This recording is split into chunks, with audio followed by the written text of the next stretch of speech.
That was amazing advice. And you kind of, one thing I always say is there's emotional investors and there's logical investors.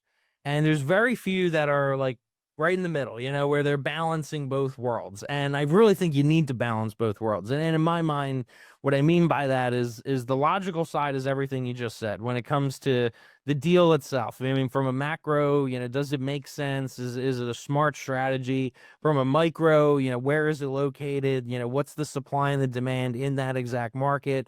Do the numbers make sense, or do the assumptions make sense? Or are they, do the projections and all that kind of stuff make sense? And then the emotional side, I mean, the team, does the team make sense? Does the strategy make sense for your goals and things like that? And what you're saying with accredited life and what we're trying to do with that whole experience is investors need to know themselves. That's so important as well. I mean, because I love what you're saying, where you need to know the investors. We get people who they don't even want to get on a phone call. You know what I mean? Like they'll invest money off of emails and things like that. And it's hard as a fundraiser, as somebody who's raising capital to do what you want to do.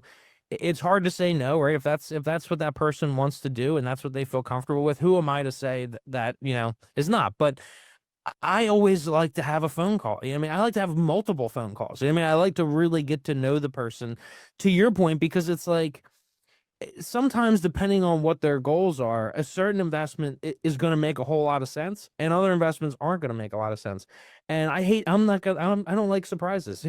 Like I want to, and I don't want the investors to ever have come by past a surprise. And there's only so much you can do. You know what I mean? And I think it comes down. You make such a good point. Like it comes down to questions at the end of the day, and there's questions that you should be asking, and I think that is important for the investors too. Are they asking me the right questions? Because if they're not, then they might not care so much. Like as an accredited investor who's due diligencing deals, if the person on the other line isn't asking many questions, then there might be something wrong with that. Like they might not necessarily care. They just want your money, right? Like whereas if you're trying to build a long-term relationship, you need to really get to know somebody. And I think as a fundraiser, I mean, you need to meet people on their level. And the only way you can do that is by asking really good questions.